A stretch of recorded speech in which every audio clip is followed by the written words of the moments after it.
Welcome everyone to another episode of Slasher Scotty. I am your host Scotty McCoy, and boy do I have a surprise for all of you. I have on Zoom with me right now Todd Farmer, and he played Dallas in Jason X as well as wrote the movie. How are you doing, Todd? I am excellent. Thanks for having me on the show. I am glad that you are here. I know, like we were talking about right before we started recording, we had the interview scheduled for yesterday, but some family stuff came up, so we decided to move it a day up, and it was perfect because I had an interview at 12, and I'm like, well, since that interview's at 12, 3 o'clock still works, so why don't we do it then? And it works perfect. I got my coffee. We're in the tool shed. We're all ready to go. Awesome. So the first question I have for you is, how did you get your start into acting and into being a screenwriter?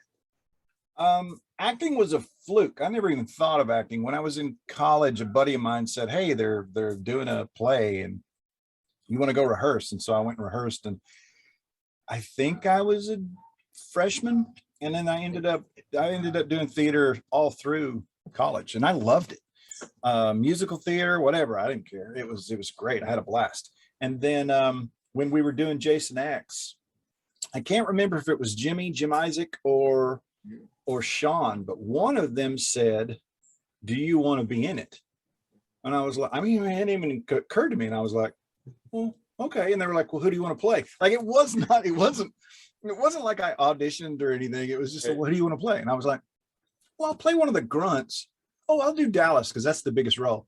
And so later you have all these kids coming in, and they're auditioning and they're trying desperately to get one of these roles that are much smaller than Dallas. And I just sort of walked in and grabbed it. Nice. And then I have little Dallas with me, who travels everywhere I go. He's been in 3 movies now. He's been in more movies than most people. And it's this is the old school way of doing things. They don't do this as much anymore. Like he's very, like, you could stick your finger right into that. Nice. The fact that he still survived all these years, he's kind of yellowed a little bit, as you can see. But yeah, that's awesome though, because the movie came out in 2002, so surviving that long is really cool. Yeah, when you touch it, there are places on it where you can tell it's probably deteriorating on the inside. Yeah. And being stored in a tool shed is probably not the best way of doing it, but I'm from Kentucky. So speaking of your death scenes, we just seen obviously the head from one of your death scenes, and for many people that seen this movie, they know that you are one of 2 people, and it's both people are in the same movie to have 2 death scenes, died more than once, virtual reality and in real life. So how were the virtual reality death scenes obviously filmed in prep? Like, what do they do to make the mold of your head, and how did the whole bashing your head against the wall come about? Like, how did that work? Well, the molds are not fun. If you're claustrophobic at all, you're covered in the plaster, and you have 2 little nose holes, and you can't move. You're holding that stupid looking face for 20-30 minutes. It is not fun. I've done it several times. I did it for Drive Angry. Did I do it for Bloody Valentine? Yeah, I did it for Bloody Valentine because I got the pickaxe on top of the head, so I had to do it there too. I've never liked it. I've never much loved that, but it's part of doing it. And then for the funny part was for the VR scene, there were 2, there's 2 deaths in the VR scene. One being my head getting smashed, and then Dove gets his back broken and he's thrown onto the floor. That floor, this was up in Toronto, and that floor was at I think it was an Air Force base. Okay. Big warehouse, but it was a cement floor, and they brought in it was a stunt woman playing Dove, and Kane picks her up and he throws her to the side. And you go back and you look, she just just hits and doesn't budge on a cement floor. To me, I think it is the greatest stunt, certainly in the movie, because if you threw me on a floor, I would have been like, but she just hit and didn't move. Nice. And then the face smash, Kane wouldn't let me do it. And, Kane's this big, tough, macho dude who, he's got kill tattooed inside his lips. Okay. But when it came to this, he was like, no, you can't do it. I'm afraid you'll get hurt. And I was like, how am I going to get hurt? Because there was a hole cut in the wall, and they had this fabric over it. So it looks like, you know, it's not solid at all. Right. And so they brought in, I don't know if you remember at the beginning of X-Men, the first X-Men movie, when Wolverine is fighting this guy in a cage, it's this big bald dude. Well, that bald dude is a stuntman, and they brought him in, and he's when you see Kane pushing from a distance, it's that stuntman, because Kane wouldn't let me do it. And so I'm sitting off stage, and then everybody just hears a crack. He missed the hole, and he hit the 2x4 and just shattered his nose. There was blood everywhere. It was like a horror movie. So, oh my God, a horror movie in a horror movie. It was crazy. So when you see Kane, and by the way, Kane's not pushing, because Kane, you know, even came to me when I did the close-up scenes later, Kane was like, you know, I'm just going to have my hand here. There's no, so you're controlling everything. He said, the harder you hit that wall, the better it'll look. Yeah. So, you know, it's interesting because it looks like Kane's doing it. Kane's not doing anything. He's right. Just very delicately touching the back of my my peach fuzz back here. But I hit the hole. Goodness, thank goodness, and everything was fine. So it was a fun, and that was my first movie. That was the first day of shooting, so it was a lot of fun.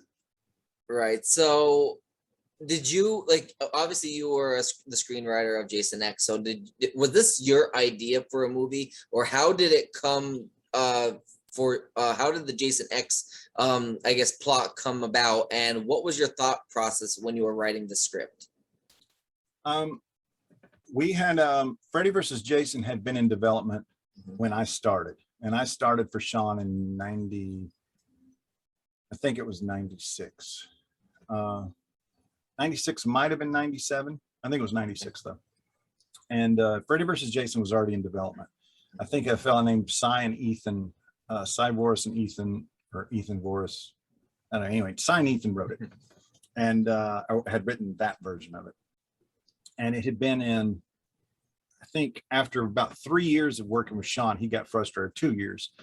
And he said, let's just do our own Jason movie. And he went to New Line and said, let's do this. And then we kicked around a whole bunch of ideas. We had Jimmy wanted to do Crystal Lake during the winter so that everything was covered in snow. Right. Which I still think would have been great. We just never had a story. Yeah. And then I was worried that whatever we did was going to interfere with Freddy versus Jason. So I kept saying we should push it into the future. And I pitched like a Blade Runner world where, you know, a bunch of kids find Jason cryo frozen. And then they deemed that to be too expensive. So we ended up, I said, well, aliens, we can do it like Alien or Aliens, where you're just on a ship, which is an old warehouse, and you just tell people it's a spaceship. And so that's what we ended up doing. But I always thought Jason got made because I was brilliant, because I'd come up with this brilliant story. And I think it was actually because Sean went to New Line and said, look, if you don't do this, I'm going to take Jason away from Freddy. So that's how we ended up making the movie. Nice. But and then you were asking about the writing process. Yeah, like what was the thought process behind the whole Jason, you know, X? How'd you make it into space? Like, how'd you write this? I mean, I loved, you know, people ask what's my favorite movie. I don't have any favorite movies, but certainly movies that impacted me, and certainly Alien was one of those movies when I saw it. And if you look at Jason X structurally, I mean, it is to some degree it's Aliens in structure. You know, they're gonna nuke it from orbit, they're gonna escape in the shuttle, and then the shuttle crashes. I mean, all these different things. You know, the grunts and the space marines, I mean, they're all very similar. And my mentor at the time was a guy named Dean Reisner, who wrote Dirty Harry. And Dean wrote Dirty Harry and High Plains Drifter and a bunch of those old Eastwood movies. And he used to say, you know, good writers steal from the best. So I thought, well, Aliens is the best, so I'm gonna steal from that. And that's pretty much, I knew that other space movies existed. I'd seen the Hellraiser space movie, I'd seen Leprechaun, and it just never occurred to me, you know, people were like, well, those movies never work. I was like, well, I mean, just because those movies didn't work doesn't mean this one can't work. Right. Certainly Alien worked, Aliens works, why couldn't ours work? And so I never thought about the fact that it wouldn't be a decent movie. And it became writing it was fun because Jimmy and I got along really well. We would bounce ideas, and the idea was Alien was, a bunch of just normal, everyday, every man, every woman truckers in space. And we were just going to be a school bus in space. That was the only difference. We had taken a class trip to Earth, and just like you would take a class trip to Land Between the Lakes or wherever, you grew up. And so that was the thought process behind it. And we had a blast. It was much bigger in the beginning. There was a whole anti-gravity scene, and oh wow. There were when they found Jason frozen, the original facility had all these countermeasures in place. So all these robotic spiders came to life and attacked. Nice. And DeLuca, who was running New Line at the time, after he'd read the script, he loved the script, and he said that he said we should get rid of the space spiders, because I just did that in Lost in Space. I don't know if you remember, Lost in Space had a bunch of CGI spiders. He said it was a nightmare, so let's get rid of that. And we cheated, because I knew DeLuca hated. I knew he hated the whole mysticism that brings Jason back to life, or lightning striking, or reading some ancient book text that brings him back to life. So I just had it be about fucking. And so kids are fucking, and Jason wakes up and says, let's kill him. Yeah. And he loved it. And so, it's funny, because then years later, DeLuca greenlit my first movie, and then years later he greenlit Drive Angry. So, I mean. Nice. And it's funny because the whole premise with Jason is that he was killed as a boy in the lake because these counselors are making love while he was drowning in the lake. They weren't watching him. So it was like that trigger point that like Jason had that intuition that, it just woke him up. Yeah. And that was always the idea, is that, whenever there were people having sex, that's what, that's what brought him back. Absolutely. And so yeah, it was fun. Nice. So like, how was the whole virtual reality segments filmed? Like, I'm assuming a lot of that was done in post-production, right? I wasn't there, but yes, I believe there was a lot of green screen, and I mean, certainly the lake was never there. They had dressed it to look like a lake inside a warehouse. That's what it was supposed to look like, because it was a lake inside a spaceship. And the original writing was much crazier in some ways. I know there was a giant pink bunny at one point jumping around, and Jason came and killed it. And nice. And we had, and the part that I'll always regret is that the climax to that scene was, they've accessed these files from 1980, and they're trying to, and they learn about Jason's mom. It's a very throwaway line. It's and they're plugging it in. And so Pamela Voorhees is drowning in the lake. And so Jason rushes out there, and in the first time that I wrote this, he dunks her, and she's struggling, and her hands are flailing, and until she goes still. And Jimmy and Sean were both like horror stricken. They were like, you cannot do that. And Sean was like, the only constant is Jason's mom. You can't kill her. And I was like, of course you can. We have changed him physically. Let's show how he has changed emotionally. And they were like, no way. And so Jimmy had the idea that Jason goes out to save her, and as he pulls her up, she's green wireframe from down. She's all like she's not fully animated at that point. Nice. So he pulls her out, and that breaks the illusion. And I was like, okay, fine, that'll work. And so we wrote that, and then when it came time to make a deal with Betsy, it just wouldn't happen. Right. And so she was completely written out of it, but that's a shame. Yeah, she didn't want to do it at all, or was it a money thing, or? It was a money thing. Yeah, she wanted more money than production was willing to pay him. Okay. I don't blame her. I mean, she started the process. She should have gotten her payday. Exactly. But I always thought there would be for the two Friday the 13th movies I always wanted to see. One of them has a better chance of happening than the other. The one would be, of course, in the snow. So many creative deaths you can do. You can do a hockey scene with Jason in the hockey mask, of course. You can decapitate somebody with a hockey stick. There'd just be so many cool things that you can do with that. Yeah. The other one I would love to see would be bring back not just all the final girls, but all the final guys, all the survivors from the movies. They want to kill Jason once and for all. That'll be hard to do, because you would have to get unless you recast. But I think seeing the originals would be more of the way to go, but it would be hard to get people like Jennifer Cook, who doesn't act anymore, just some of the final girls to bring back. But I think that would be really cool to do. I actually think that's a great idea, and I've never heard anyone mention that. I mean, that's a good idea. Yeah, bringing back all the survivors. I really like that. Yeah. I was writing like a little short story. I never went really anywhere with it because I didn't know about rights and everything of getting it published. And obviously I would want to get it published. But my final chapter was Jason always like all the final girls and the final guys and that coming back for one last hurrah with Jason and to kind of kill him and put an end to him once and for all. And he would kill them all except one of them. Because out of all the final girls and final guys, there's one survivor and it should be a final girl. Yeah, I mean, I like that. I don't know how or when another Jason movie will ever happen. But things are a bit in the air. The lawsuit's crazy. Plus, it's one of just the actual rights and the way the rights are sort of entwined right now. Even without the lawsuit, it's problematic.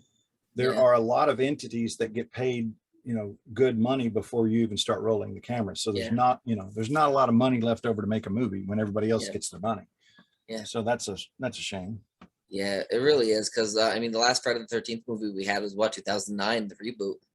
And we haven't had anything since. And I mean, and then the game came out, of course, and now that's kind of, on the back burner because of the lawsuit and everything. So kind of holds everything up, unfortunately, but that's the way it's happening. So Jim Isaac, how was he as a director? He was great. I mean, the great thing about Jim is that he really did love the genre. And if you look, Jimmy comes from Cronenberg's world. Yeah. And so when Jimmy had gone to Cronenberg and said, can I use the effects guys? Because Jimmy came from the effects world. And Cronenberg, you can use the effects, my effects guys, but you have to cast me in the movie. So it wasn't our idea to cast Cronenberg. We didn't think of it. He thought of it. And I remember, I wasn't there, sadly, when he was shooting it, but I remember Jimmy calling saying, I just wanted you to know Cronenberg's rewriting all your lines. And I was like, that is awesome.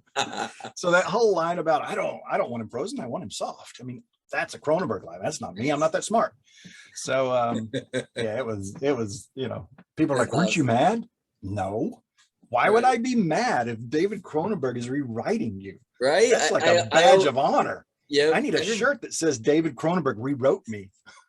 Nice. Everybody asked me, like, because there's a lot of haters, of course, of this film, and I actually really enjoy the film. They're like, "Why do you like Jason X like that much?" And one of the things I said is, well, for starters, I said outside of the laundry list of things that I could say about it that I really enjoy is freaking David Cronenberg is in the movie. Yeah, I never quite understood the hate. I mean, I understand there's a general hate of horror going into space. I get that, but I never really understood. I never thought the acting was that horrible. I never thought there are some very horrible CGI, not CGI. There's some horrible effects moments because we ran out of money. Right. When Janessa gets sucked through gets sucked out of the spaceship. I mean, it was supposed to be an explosion of blood and gore. We just didn't have time or money to do it. Right. And then at the end, when Jason's riding, or no, maybe it's the other way around. When the two are coming back into, like Slim Pickens, riding the bomb back into the atmosphere. It's that scene, and it looks very, hokey CGI. Right. But as far as a story, I actually thought it was fine. I mean, I enjoy it. I love all the clever quips in it. Like, for example, when Janessa's being sucked through, she's like, "This sucks on so many levels." Like, just that pun is so funny. I love it, and it's like it's kind of like that dad joke, and that's my personality. Every joke I put on Facebook is a dad joke. Well, I mean, and I haven't been private about this. I was really against all of those jokes. Like, I wanted it to be alien. I wanted it to be aliens. I wanted it to be taken seriously back at the time. Right. And then Scream came out, and Scream was sort of, self-aware, and everybody was like, we got to be self-aware. We got to do all this. So, I mean, I finally embraced it. Like the "he's screwed" line, which is the lamest line ever. I wrote that because it made sense. And it's the same thing with, this sucks on so many levels. As I was writing it, I was like, oh, this is going to end up in the reviews. And it did. In fact, I think Ebert used it. One of the actors from the movie I interviewed was Jonathan Potts, played the professor. I love Jonathan. I keep in touch with him still today.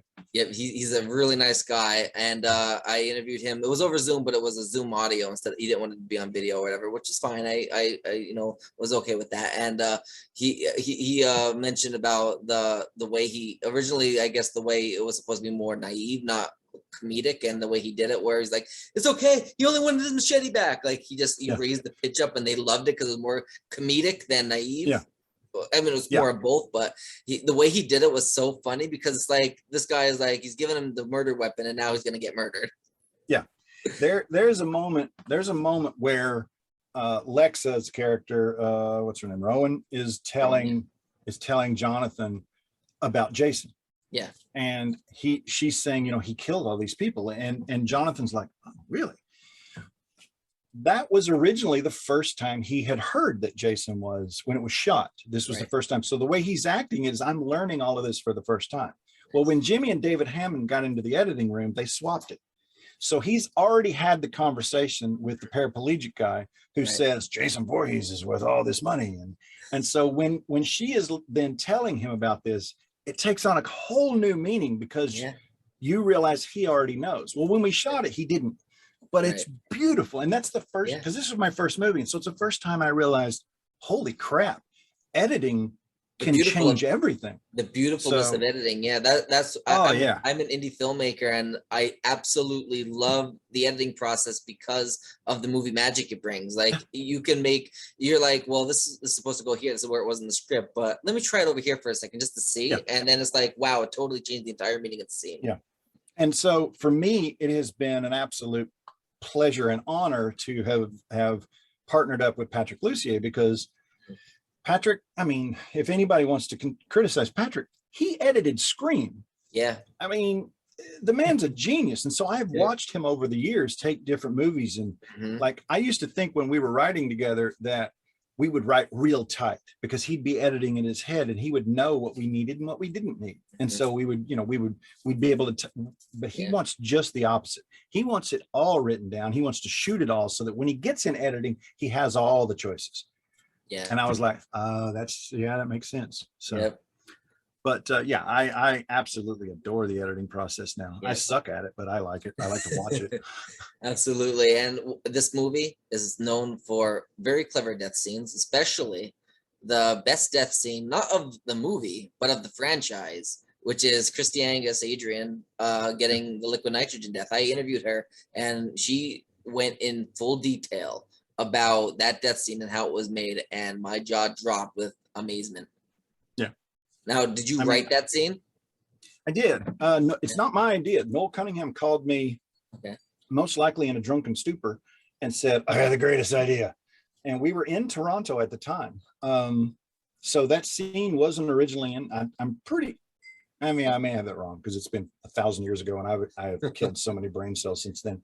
But I know he called me late in the process and said he had this idea of cryo freezing, and they're in a lab, and so I created that scene. And yes, I agree with you. I think it is one of the best deaths in the franchise. That said, if you take Stefan and the effects team out of it, what they did with practical and a combination of CGI effects, what they did, especially the practical when you shattered the head, had they not nailed that in the way that they did, and I mean they nailed it, we wouldn't be having this conversation. Nobody would have thought anything about it. Yes, the idea was great, but the way they pulled it off, I mean, I get to take credit for it, but that was all them. Yeah. You bring in any other effects team and they don't pull it off the way that these guys did, we wouldn't be having this conversation. Absolutely. So, and I give all the credit to them. Absolutely. And it really is a brilliant death scene. I really enjoy it so much. It came out really well. And when she talked about it, like, it was great. It really was. So about the advanced technology scenes, for example, the nanobots, like, how were they all filmed? Like, was that all CGI visual effects in post-production? Was that a challenge to get made? I never talked to Jimmy about it. I know that the idea came from a Denzel Washington, he was in The Good Guys, Gladiator. I'm losing his name. Australian actor. Russell Crowe. Russell Crowe, Denzel Washington, Russell Crowe, where Russell Crowe is a computer animation who comes out, and when he comes out as a result of nanotechnology. So this wasn't a new idea. I stole it from that movie, and but I liked the idea of nanotechnology. I was always fascinated with sci-fi and that sort of thing. So the idea of these tiny microscopic robots. So that's where that came from, but. The idea, I always wanted to kill Jason at the end of the movie so that the viewer would think, oh, that's the end. So you have this girl who she wants to be, right. She thinks she wants to be human when all she really wants is love. And, you have all this whole thing. And then she's willing to become this uber badass, right. And for love. And so, you would, I wanted it to be believable that this would be the end of the movie. Right. And then the nanotechnology, which we've already painstakingly set up, brings him back. And then it was all over the poster and nice. all over the trailer. And I was like, well, that's kind of like putting the dick on the poster of The Crying Game, because it's not really a smart idea. But anyway, that's what nice. They did. Now I might have the dates mixed up. I'm pretty sure the present/future date of the premiere of most of the movie, the majority of the movie, is 2455, if I'm not mistaken. You would know. I would have to look it up too. I think it's 2455. But the funny thing is, we'll never see that year a day in our life. We'll be long gone by the time that happens. But the funny thing is, the first future scene we already passed, which is hilarious. Yeah. It's 2008, which I remember when, I think it was 2008 or was it 2018? It's like a couple. You're right. It yes. has passed. It's the hockey being ended is still approaching. Yes. So there's still hope. There's still hope. And still hope for it's hockey, funny because our day now, we passed that day. I remember if the year is 2008, if I'm not mistaken, I'm pretty sure that was the year. You're probably right. Yeah. So because that's the year I graduated high school, and I remember like in high school, all of us would be like, oh, when Jason X would like come out and everything like that, we would be like all texting each other and everything, like, oh my god, like we're in the year of the future of Jason or whatever like that. And I'm thinking, what are you talking about? Because I didn't see the movie yet. And then they go see the movie Jason X, and you'll see. I'm like, oh my god. So yeah, that was pretty cool. That was a pretty cool talk, because it's like it's supposed to be in the future, and now it's 2008, and then we're used to watching the last movie being, I believe, in 92, which was Jason Goes to Hell.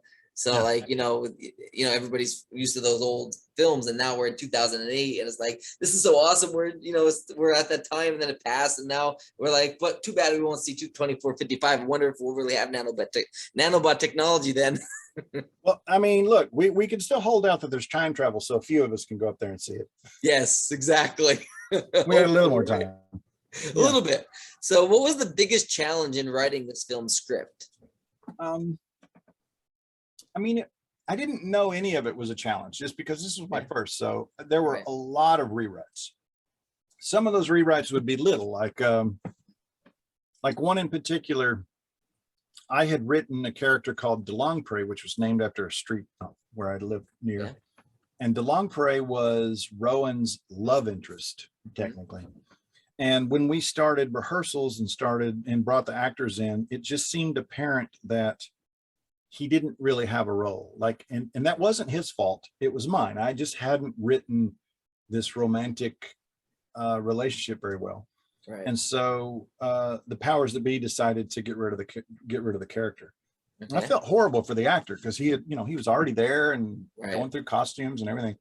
Wow. And so the actor was released, and I rewrote him out, and it was, again, it wasn't him, it was me, and this is proof of that.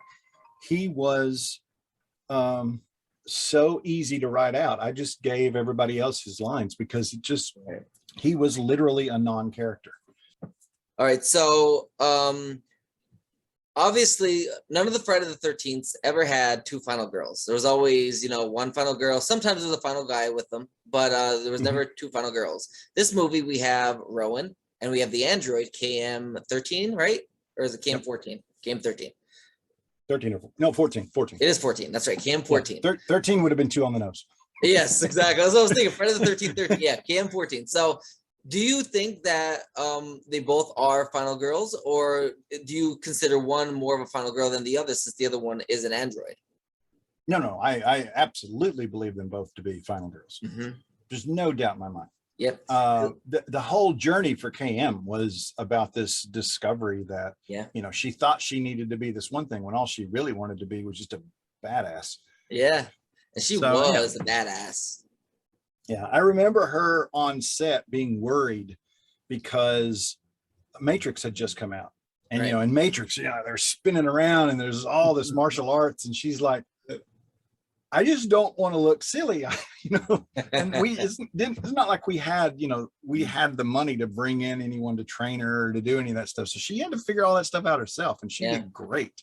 Nice. So, and then it was always funny later when she did when she and Lexa did the TV show and they swapped roles. Nice. Yeah. What was it? The Andromeda? Yeah, when they did Andromeda, Lexa was the robot, and that's funny. So I always thought that was funny. Yes, that's very coincidental too.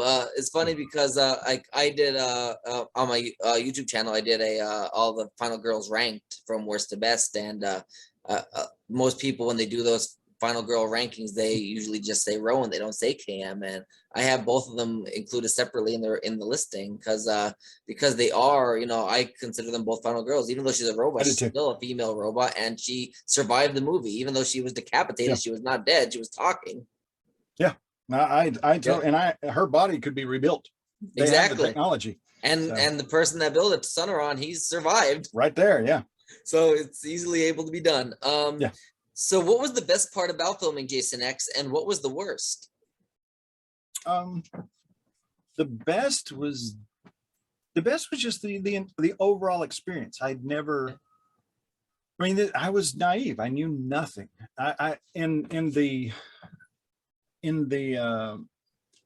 You know, like even this, we didn't have this technology back then. You couldn't do this. But I wrote that technology. And so, because they all had these little earbuds that they talked through.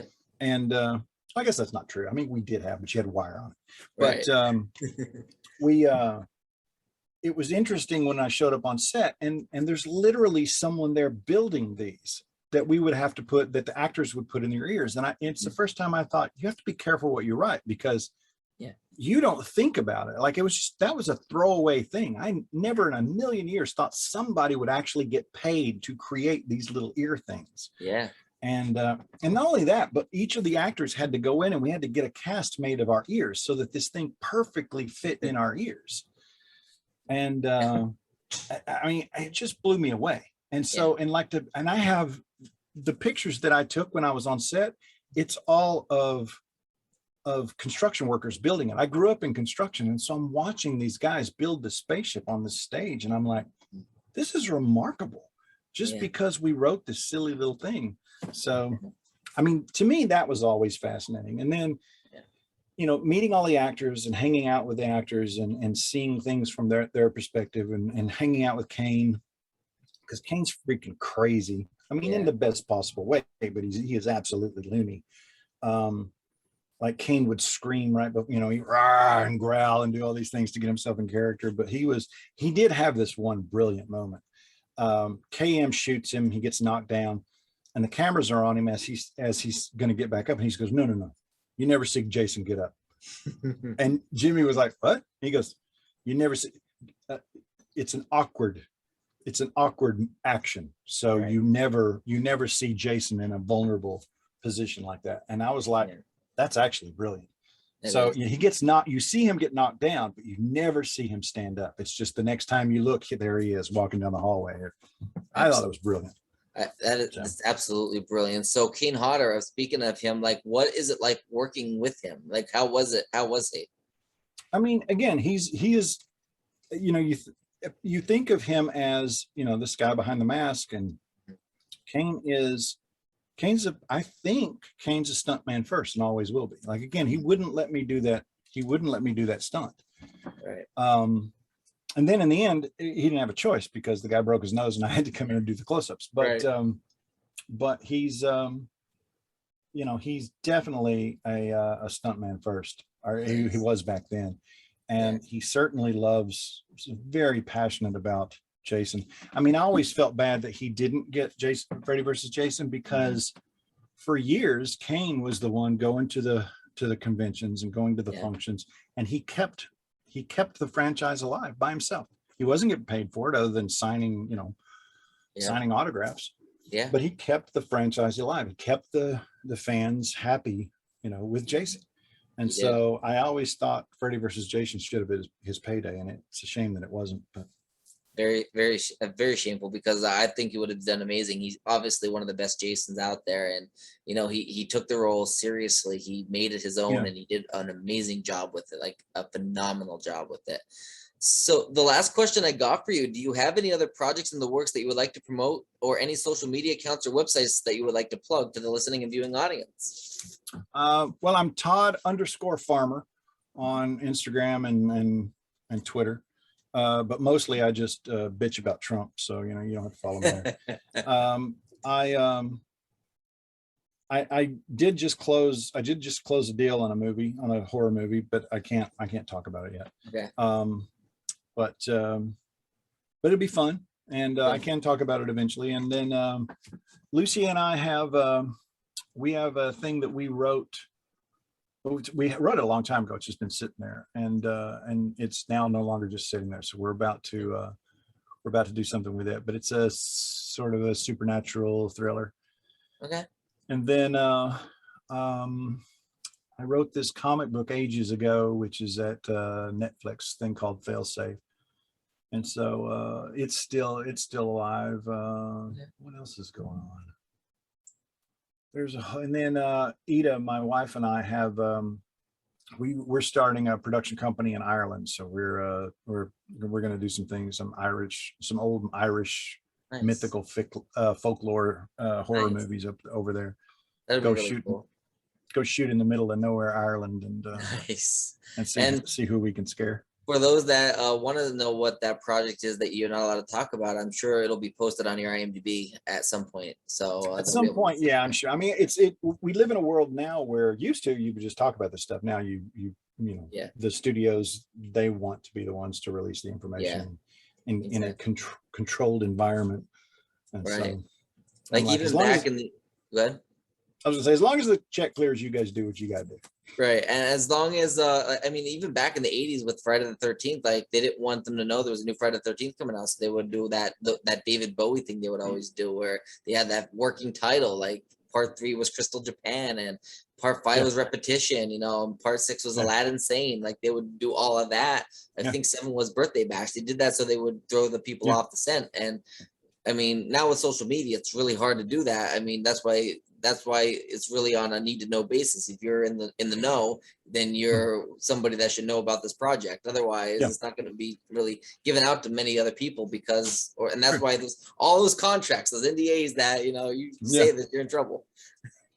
I mean, I've never worked in, none of my movies have ever been big enough that there have been actual NDAs, but there's always just this sort of understood, respect of not, you don't want to pull up Tom Holland and tell everyone that everyone dies in the movie.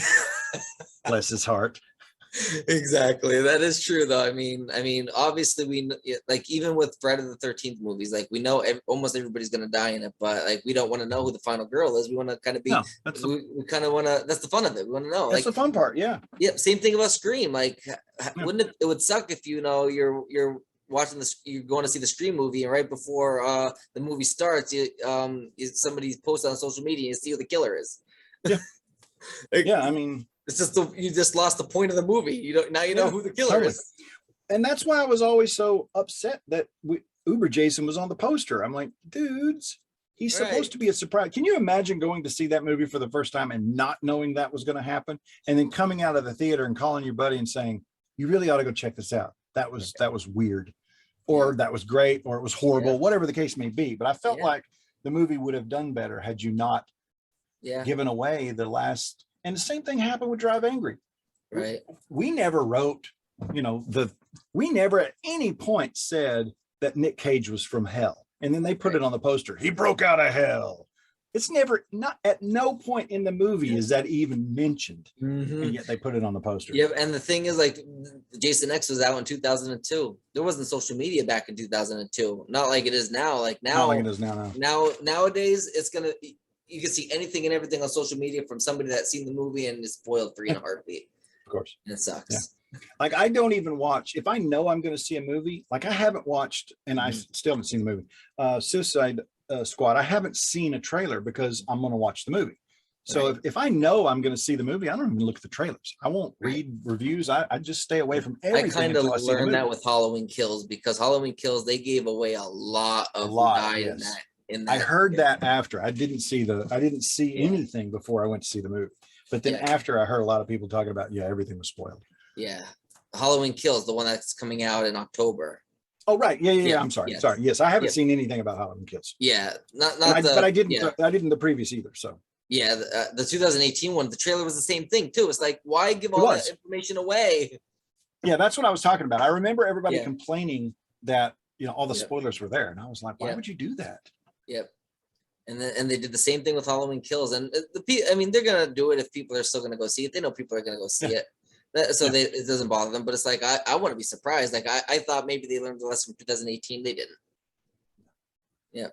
All right. Well, go ahead.